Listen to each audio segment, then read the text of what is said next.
We begin tonight on the topic of education. The schools, as we all know, have faced unique challenges during the coronavirus pandemic. The Cleveland Metropolitan School District moved from in-person instruction to fully remote learning, and many students were lost in the transition. Our first question comes from John Shee of Shaker Heights. How do you plan on helping the increasing number of CMSD students who had fallen behind during the pandemic? And I'll put this question first to Senator Sandra Williams. How will you help the increasing number of CMSD students who have fallen behind during the pandemic, Senator? Thank you so much for the question, and thank you all for having us here again today. It is my honor. First of all, as you all know, I was the sponsor of the Cleveland Plan, which increased graduation rates from 47% to over 80%, and 86% if you're looking at the 5-year graduation rate.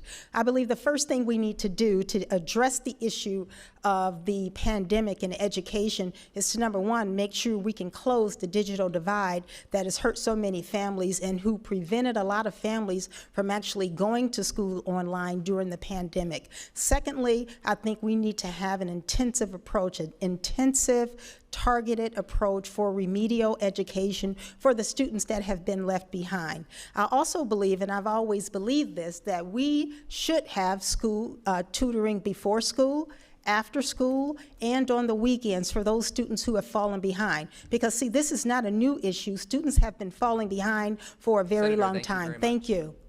Councilman Jones, I'll put the question to you next. Thank you so much. You know, as council person, I work with a great principal over at Wade Park, Dr. Buddy. And what we did was partner CMSD along with Digital C, and we made sure that residents and students had laptops. We made sure that they had iPads, and we purchased that. We also have this beautiful group within Ward 7 called PCs for People. You know, so what we have to do is make sure that we are investing in wraparound services for our children. The fact is that 85% of student achievement has nothing to do with the school you go to, but with the problems that you bring. So we got to make sure that we are investing in wraparound services and making sure that we end the digital divide. In Ward 7, we also have Digital C. Digital C is doing some phenomenal work in alleviating this major issue that we have with this digital divide. We're putting, right now in Ward 7, we've partnered with CMHA, and we're putting these equipments on the buildings to make sure that every single resident has Wi-Fi. That's the key. Councilman, thank you very much. We'll go next now to Council President Kevin Kelley. Same question for you.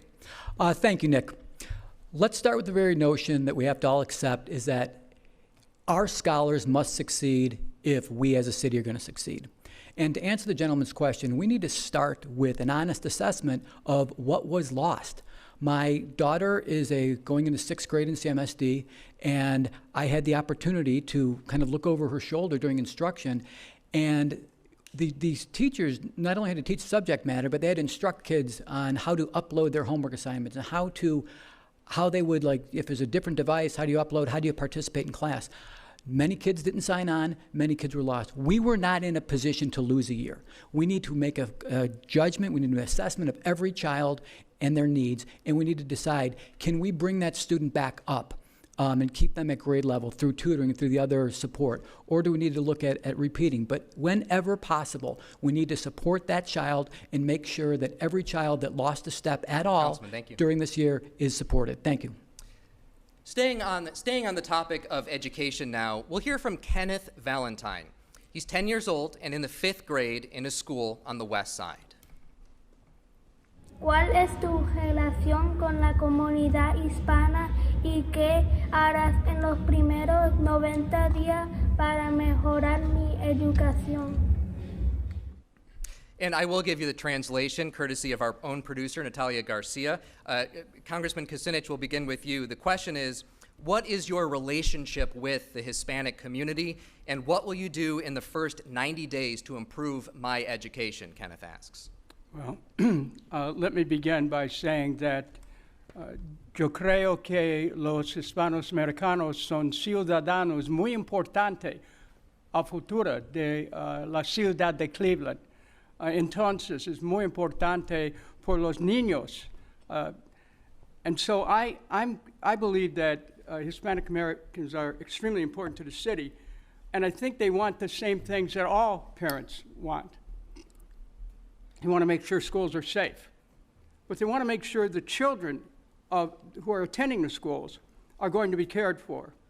I intend to initiate a lead paint or lead testing program to make sure that every child that could be exposed to lead paint or lead pipes is tested, because that is one of the major impediments to children learning.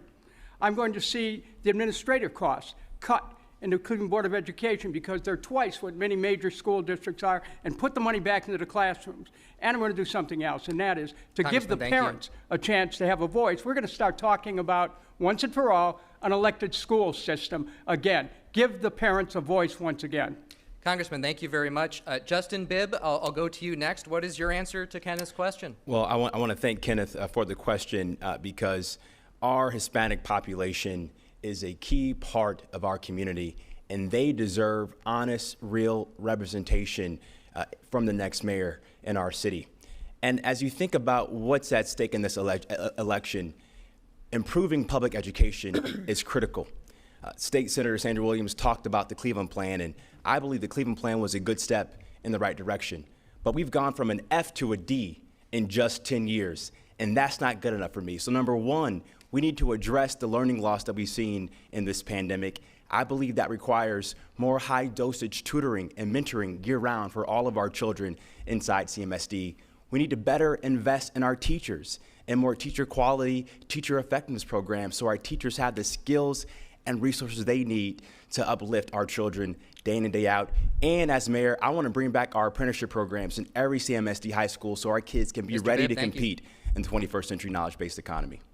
We'll turn now to Councilman Zack Reed. Same question for you, your relationship with the Hispanic community, and what will you do to improve education? Well, I've had a very broad and good relationship with the Hispanic community over the years. I used to be the photographer for Marion Rush when she had the newspaper and the magazine in the Hispanic community.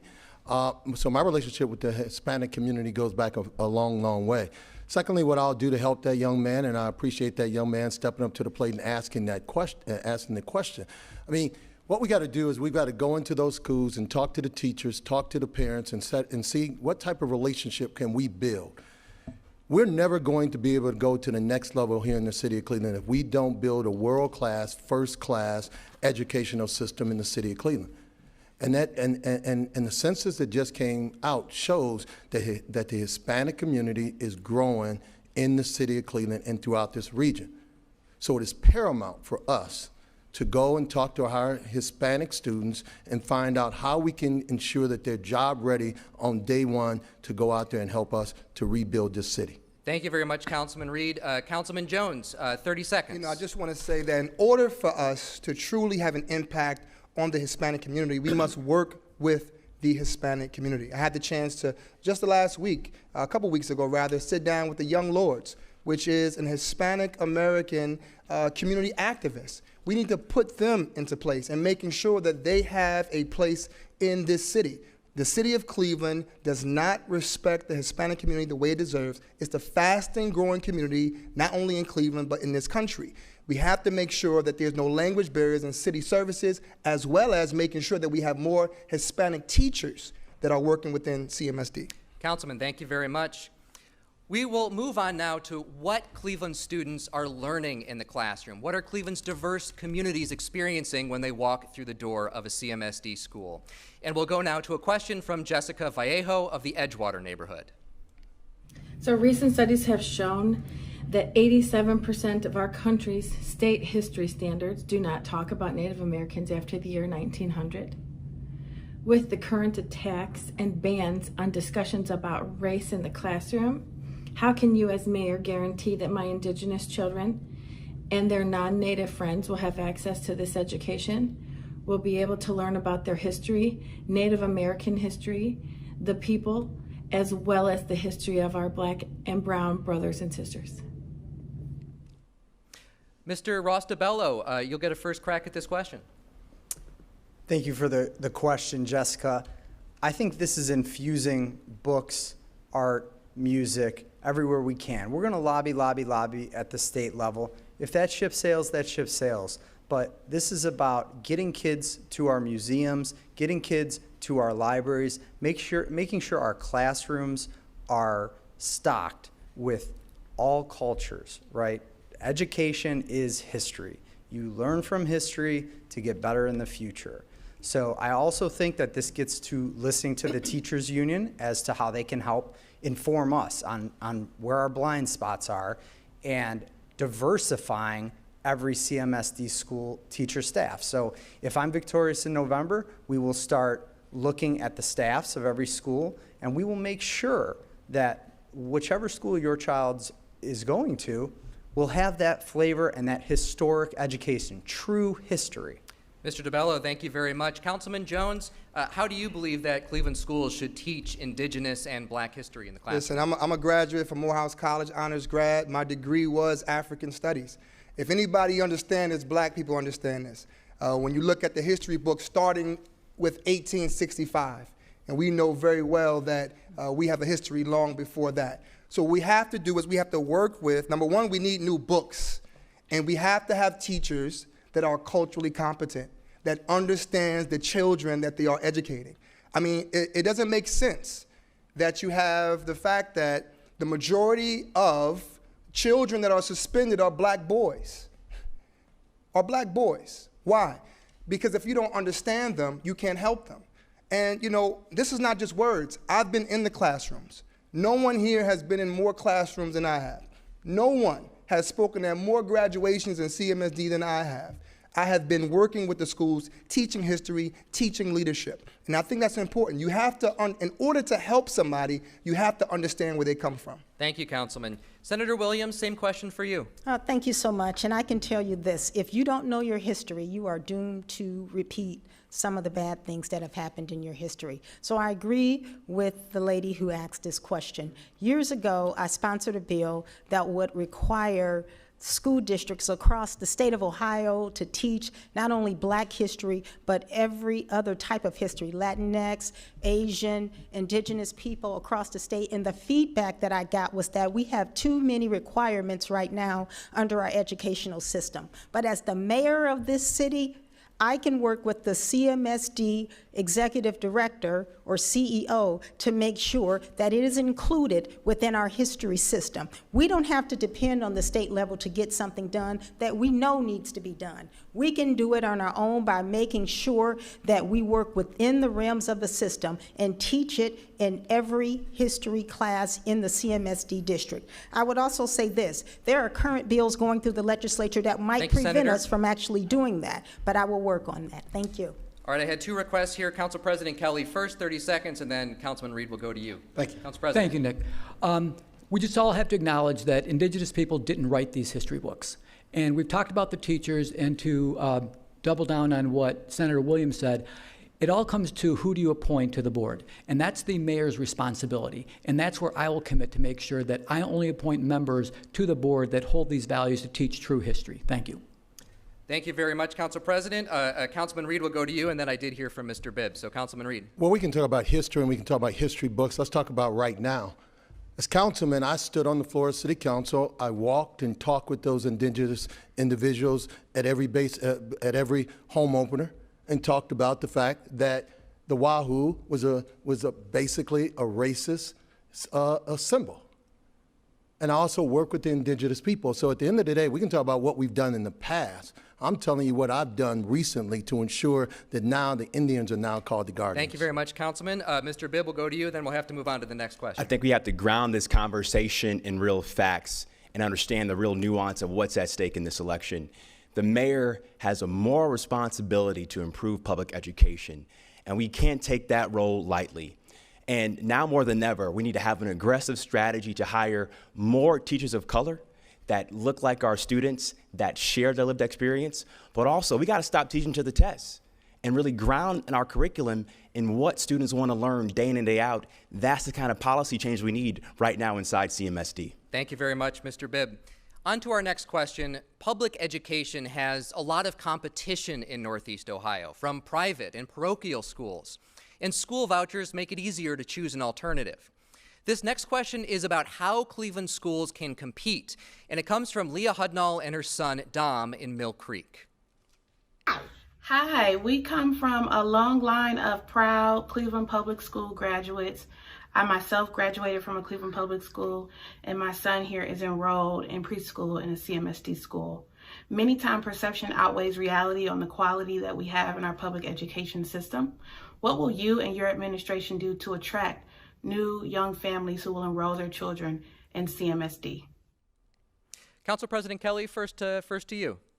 Thank you. This is a very important question, and let me begin by saying I have had my children in Catholic schools, I've had my kids in charter schools, and I've had my kids in CMSD schools. The parent needs to pick the best option for the child, and right now we are having a great experience in CMSD, and I think that there is so much potential that's there. We have to look at what are we doing to attract more families. Well, we left a charter school to go to a CMSD school because there was an outreach coordinator that reached out to us, that showed us how great this education could be, the support that my daughter would get in a CMSD school. We need to make sure that we have outreach coordinators, that we have family coordinators that are reaching directly out to families to bring them in and show them all the great opportunities that CMSD provides, because there are endless possibilities that CMSD offers to kids. There are charter schools closing all the time. There are charter schools that are trading, they're being sold. We need to go after those families. Thank you. I know there's a couple people who want to get in on this. First, we're going to go though to Mr. Bibb. You've got a minute. Yeah, I want to say good to see you, Leah. And by the way, Dom is a rock star. And you deserve to have a public education system that works for you and your family. And every child and family inside CMSD deserves that basic fundamental right. And it is critical that we get this moment right to make sure we can grow our population and grow our tax base over time. So there's a couple things we can do. Number one, as I said before, we got to better invest in our teachers and give them the resources they need to be effective in the classroom. Secondly, we got to get real about more investments in out-of-school time supports to help support our children, like investments in the Boys and Girls Club, investments in organizations like the Horizon Education Academy. Those types of programs go a long way to meet the whole needs of our child, and without that comprehensive approach, we can't have a thriving public education system that works for all of our families. Thank you very much, Mr. Bibb. Congressman Kucinich, same question for you. What will your administration do to attract young families to enroll their children in CMSD? The first thing we're going to do is to assure the people that the schools are safe, because that's the first question that parents have. The next thing is let people know that the standards of the Cleveland Metropolitan School District are for high-quality education. We want education to be well-funded, but I pointed out earlier, administrative costs are rising fast, and the money instead should go into after-school programs, should go to teacher salaries, should go to meet the needs of the children. And in addition to that, I want to see a universal pre-kindergarten program more fully developed in the Cleveland school systems so that children will have a chance to get a very quick start with reading skills, math, and just basic learning skills. And we're going to do something about lead poisoning. I want to make that very clear to everyone who's listening. We must test the children, and if they have a problem, we have to work on their health as well. Thank you very much, Congressman. Councilman Jones, thank you for your patience. You've got 30 seconds on this question. Thank you so much. In order to make a change, you have to first understand it. Working over at Glenville and JFK, working over at Glenville, Miss Principal Jackie Bell, and if you were to sit down and listen to her, you will see what the issues are. I'm not just talking about what I'm going to do. I'm going to tell you what I've done. I've worked with the schools, and what the schools need is more funding towards social, emotional programming. Children are bringing issues to the classroom, so they don't have no time to deal with math. In my administration, we're going to invest in more wrap-around services. Thank you very much, Councilman Jones. Senator Williams, same question to you. How do you attract new young families who will enroll their children in Cleveland schools? 30 seconds.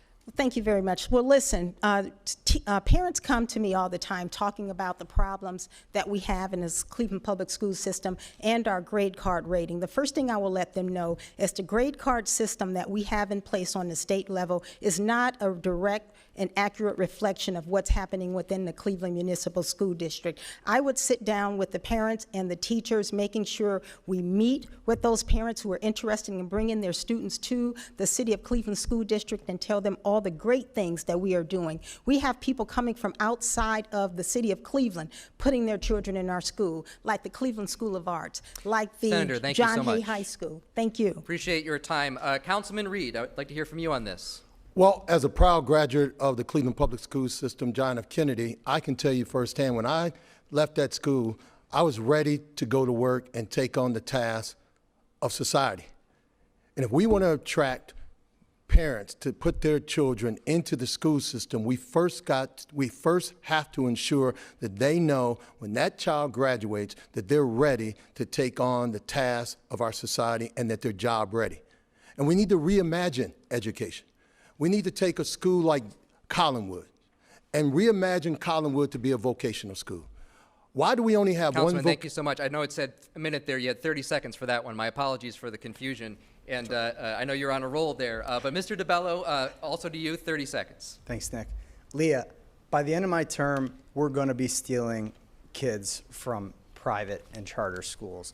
We're going to get creative with our curriculum. We're going to build on this summer program in school, after school. We're going to be doing art, music, sports. We're going to expand on the chess program they do at Gallagher. We're going to be sending our kids to City Dogs and continuing reading with no judgment. We're going to get creative, create independent, critical thought, because that's what we need now more than ever.